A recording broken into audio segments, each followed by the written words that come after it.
사랑하는 성도 여러분, 안녕하세요. 8월 30일 수요일입니다. 다 함께 찬송가 294장 하나님은 외아들을 찬양하시겠습니다.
아멘. 이 시간 함께 나눌 말씀은 사도행전 28장 11절에서 22절입니다. 석 달 후에 우리가 그 섬에서 겨울을 난 알렉산드리아 배를 타고 떠나니 그 배의 머리 장식은 디오스 그수로라. 수라구사에 대고 사흘을 있다가 거기서 둘러가서 레기온에 이르러 하루를 지낸 후 남풍이 일어나므로 이튿날 보디올에 이르러 거기서 형제들을 만나 그들의 청함을 받아 이레를 함께 머무니라. 그래서 우리는 이와 같이 로마로 가니라. 그곳 형제들이 우리 소식을 듣고 아비오 광장과 프레이스 타베르네까지 맞으러 오니 바울이 그들을 보고 하나님께 감사하고 담대한 마음을 얻으니라. 우리가 로마에 들어가니 바울에게는 자기를 지키는 한 군인과 함께 따로 있게 허락하더라. 사흘 후에 바울이 유대인 중 높은 사람들을 청하여 그들이 모인 후에 이르되, 여러분 형제들아, 내가 이스라엘 백성이나 우리 조상의 관습을 배척한 일이 없는데 예루살렘에서 로마인의 손에 죄수로 내준 바 되었으니 로마인은 나를 신분하여 죽일 제목이 없으므로 석방하려 하였으나 유대인들이 반대하기로 내가 마지 못하여 가이사에게 상소함이요 내 민족을 고발하려는 것이 아니니라. 이러므로 너희를 보고 함께 이야기하려고 청하였으니 이스라엘의 소망으로 말미암아 내가 이 쇠사슬에 매인 바 되었노라. 그들이 이르되, 우리가 유대에서 내게 대한 편지도 받은 일이 없고 또 형제 중 누가 와서 내게 대하여 좋지 못한 것을 전하든지 이야기한 일도 없느니라. 이에 우리가 너의 사상이 어떠한가 듣고자 하니 이 파에 대하여는 어디서든지 반대를 받을 줄 알기 때문이라 하더라. 아멘. 하나님께서는 바울에게 하신 말씀대로 광풍으로 조난된 모든 사람들의 생명을 지켜주셨고 그들 모두는 멜리데 섬, 지금의 몰타 섬에 이르러 약 3개월 동안의 겨울을 그곳에서 지내게 되었습니다. 바울은 그곳에 있으면서도 마을에 병든 사람들을 주께 기도함으로 치료하였고 그 섬에서도 하나님께서 역사하심을 나타내었습니다. 성도 여러분, 바울이 단지 로마로 가는 것이 그의 목적이 아니었음을 우리는 알게 됩니다. 물론 로마의 교회에 복음을 전하기를 원했습니다. 그러나 그곳에 이르는 과정마다 그는 하나님의 충만한 임재를 경험했고 주님을 나타낸 것입니다.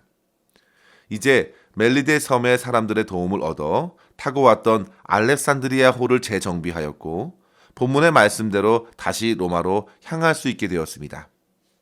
오늘 말씀에서 바울은 이제 로마로 향하는 마지막 항해를 했는데요. 성경은 그 배머리 장식을 구체적으로 우리에게 알려줍니다. 바로 디오스 구로입니다. 이것을 문자적인 의미로 보면 제우스의 아이들이라는 뜻인데요. 이것은 당시 선원들이 생각하는 수호신으로 여겨져 배 앞에 장식한 것이죠. 그러나 성도 여러분, 너무도 아이러니하게도 그 신은 아무런 힘이 없는 우상이라는 것입니다.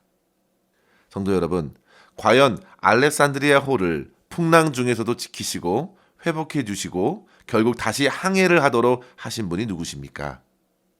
분명 그 배의 모든 사람들은 잘 알고 있을 것입니다. 바울은 바로 그 같은 세상의 배에 몸을 실었음에도 모든 과정에서 역사하신 하나님만을 분명히 드러냈던 것입니다. 저와 여러분의 삶도 마찬가지입니다. 이 땅에 우리가 발을 딛고 살아도 우리는 하나님께 속한 자로 살아가는 것입니다. 사람들은 저마다 무지함으로 자기들의 수호신을 그럴싸하게 만들어 의지하지만 성도들은 그 가운데 살아가면서 오직 만유를 지으시고 다스리시는 하나님만을 의지하고 주님만을 나타내는 삶을 사는 것입니다.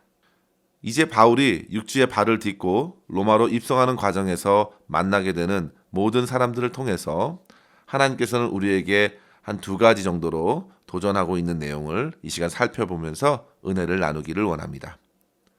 첫째로 성도 여러분, 하나님의 뜻대로 로마에 도착하게 하신 하나님의 신실하심을 공동체 안에서 경험하게 됩니다. 바울은 하나님의 약속이 이루어질 때까지 여러 가지 어려운 과정을 통과해야 했습니다. 여러 살인의 위험도 통과했고 무고히 재판을 받는 과정도 거쳐야 했습니다. 심지어 배에 올라 항해할 때에는 죄인으로서 무시도 받았고요. 폭풍과 어둠, 난파와 배고픔을 겪어야 했습니다. 그러나 결국에는 로마에 이르렀고 주님 안에서 형제들을 만나서 그 안에서 참된 위로를 얻고 하나님의 신실함에 감사드리게 되었습니다. 성도 여러분, 우리는 지난 6월부터 약 3개월간 사도행전을 묵상하면서 사도행전 9장 이후부터 바울에게 펼쳐진 여러 가지 사역들을 살펴보았습니다. 그는 3차에 걸쳐 복음을 전했고 그의 섬김을 통해 빌립보, 예베소, 고린도, 데살로니가, 골로새 교회가 세워졌고 주님의 제자들이 복음을 깊이 깨닫는 역사가 나타났습니다. 그러나 그런 와중에서도 유대인들의 고소와 핍박은 멈추지 않았습니다. 그와 같은 어려움 속에서 바울은 혹 지칠 수도 있었습니다. 그러나 그때마다 하나님께서 말씀하셨죠. 그에게 다시금 전도할 힘을 허락해 주셨고 위로와 격려로서 그의 심령을 붙들어 주셨습니다. 우리는 이와 같은 말씀을 읽어가면서 저와 여러분의 인생에도 하나님의 선하신 뜻대로 이끌어 가시는 주님의 그 손길을 소망하게 됩니다. 삶의 고난과 역경이 몰려와도요, 주님께서 말씀을 주셔서 끝까지 하나님의 뜻을 이루어 가시는 그 신실한 하나님을 경험하기를 기대하십시오. 바울은 본문에서 로마에 도착할 때 마중 나온 사람들을 통해서 큰 위로와 용기를 얻었습니다. 15절 말씀에 보시면요, 그곳 형제들이 이미 바울이 로마로 향했다는 소식을 듣고 이제 바울을 맞이하러 나온 것입니다. 그들은 로마에서 약 35마일 떨어져 있는 곳까지 나왔습니다. 그들을 보면서 바울이 어떤 감격을 얻었을까 한번 생각해 보십시오. 본문에는 하나님께 감사하고 담대한 마음을 얻었다 했습니다. 그들을 보기 위해서 모진 고통을 통과한 것을 생각하면 감사가 절로 나왔을 것입니다. 성도 여러분, 사람들로 하여금 얻을 수 있는 하나님의 위로와 담대함이 있습니다. 바울은 약 3년 전에 고린도에서 로마 교회를 향하여 로마서 편지를 썼습니다. 그리고 이제 눈으로 직접 그 형제들을 보게 되니 참으로 기쁜 것입니다. 그들은 바울을 맞기 위해 수십 마일을 달려 나왔습니다. 바울도 그리고 그를 영접한 형제들도 모두 만남의 기쁨이 충만했습니다. 오는 여정이 힘들었기 때문에 더더욱 감격이 컸고 감사가 터져 나왔습니다. 아마도 그들은 눈물도 흘렸을 것 같은데요. 성도 여러분, 우리의 교회 안에서도 이러한 영적 관계가 풍성하게 이루어지기를 바랍니다.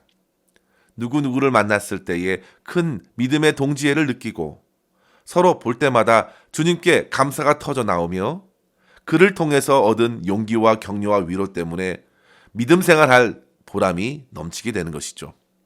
이러한 믿음의 관계가 우리 나성하나님교회 안에서 풍성하게 이루어져서 하나님께 영광 올려드리고 우리를 통해 신실하게 말씀을 이루어 가시는 하나님을 충만히 경험할 수 있는 저와 여러분 될 수 있기를 주의 이름으로 간절히 축원합니다. 둘째로 성도 여러분, 로마는 최종 목적지가 아니라 하나님의 뜻을 이루어가는 과정이라는 사실을 우리는 기억해야 합니다. 성도 여러분, 로마는 단지 행선지이지 그것이 결코 목적이 아닙니다. 거기에 이르기까지 바울은 모든 과정 속에서 하나님을 드러냈고 하나님의 말씀에 순종함으로 그곳에 이른 것에 우리는 주목해야 합니다. 제가 예전에 학생들을 가르치면서 항상 강조하는 것이 있었는데요. 그것은 바로 그들이 진학하려는 학교가 목적이 아니라는 사실을 일깨워주는 것입니다. 그들이 나중에 직장을 구하는 것에도 목적이 될 수 없겠습니다. 그 모든 것은 과정입니다. 하버드나 예일, 좋은 대학에 입학하는 것, 애플이나 테슬라, 잘 알려진 기업에 들어가는 것이 결코 목적이 아니라 하나의 과정일 뿐이라는 사실이죠. 이제 그곳에 가서 하나님을 위해 복음을 나타내며 살아가는 것이 정말 그곳에 가는 목적이라는 사실입니다. 여기에서 오늘날 믿음의 젊은이들이 많이 무너지는 것을 보게 됩니다. 귀한 자리에 들어가서 복음과 믿음을 드러내야 합니다. 성도 여러분, 로마는 바울에게 있어서 목적이 아닙니다.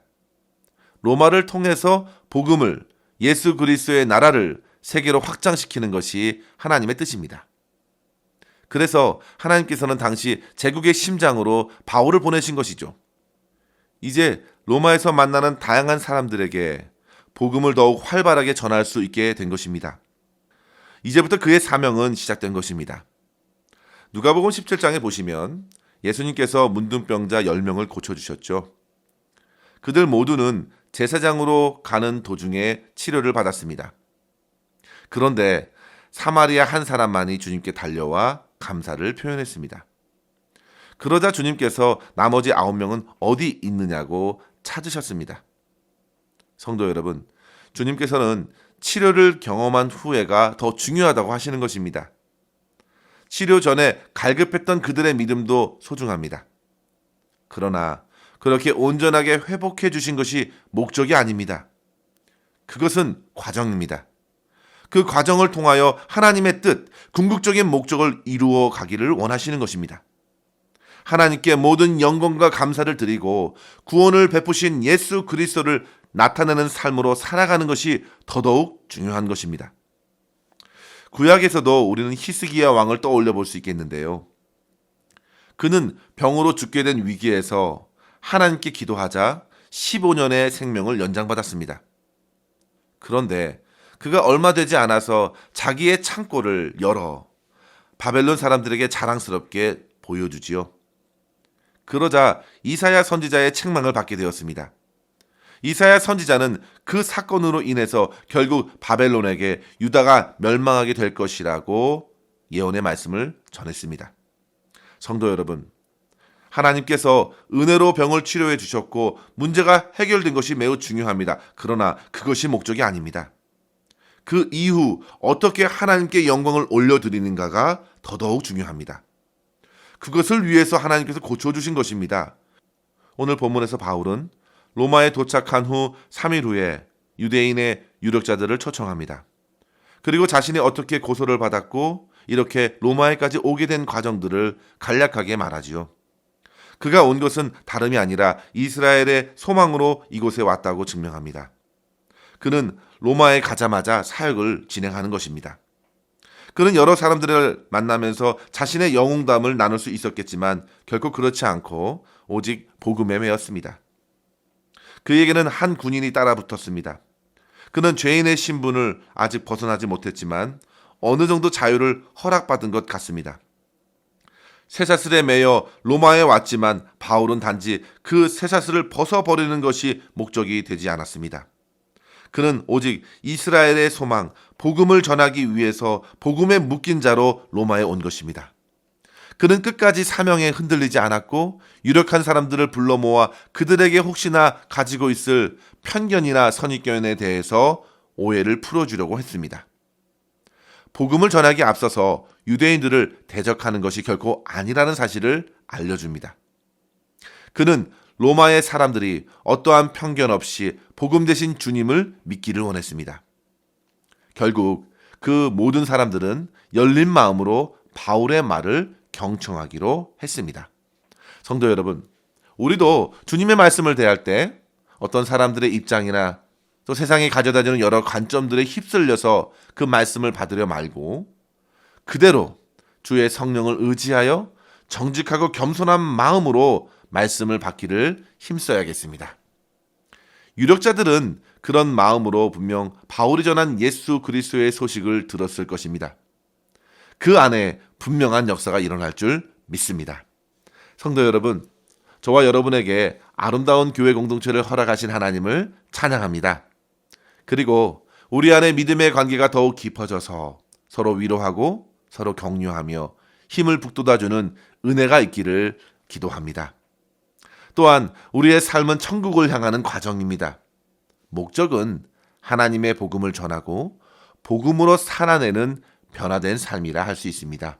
사랑하는 성도 여러분, 끝까지 저와 여러분의 삶을 통하여 하나님의 선하신 뜻을 이루시는, 그래서 하나님께 영광 올려드릴 수 있는 삶이 될 수 있기를 주의 이름으로 간절히 축원합니다. 기도하겠습니다. 하나님 아버지 감사합니다. 저희에게 사랑하는 교우들을 허락하여 주시고 믿음의 공동체 나성한인교회 안에 속하여 신앙생활을 기쁘고 즐겁게 하게 하신 것 감사합니다. 아버지 하나님, 교회를 통해 부어주신 하나님의 사랑과 은혜를 더욱 풍성히 나눌 수 있도록 인도하여 주시고 서로서로가 귀한 만남을 통하여 격려하고 위로하며 용기를 심어줄 수 있도록 인도하여 주시옵소서. 아버지 하나님, 주님의 나라에 저희가 이르기까지 복음을 더욱 열심히 전하게 하여 주시고 우리 안에 역사하시는 주 예수 그리스도의 아름다운 형상을 닮아감으로 하나님이 원하시는 열매를 풍성히 거둘 수 있는 저희 모두가 되게 하여 주시옵소서. 오늘도 우리의 모든 삶을 주님의 손에 의탁드리옵고 감사드리며 예수님의 이름으로 기도하옵나이다. 아멘. 사랑하는 성도 여러분, 오늘도 주 안에서 승리하시길 바랍니다. 감사합니다.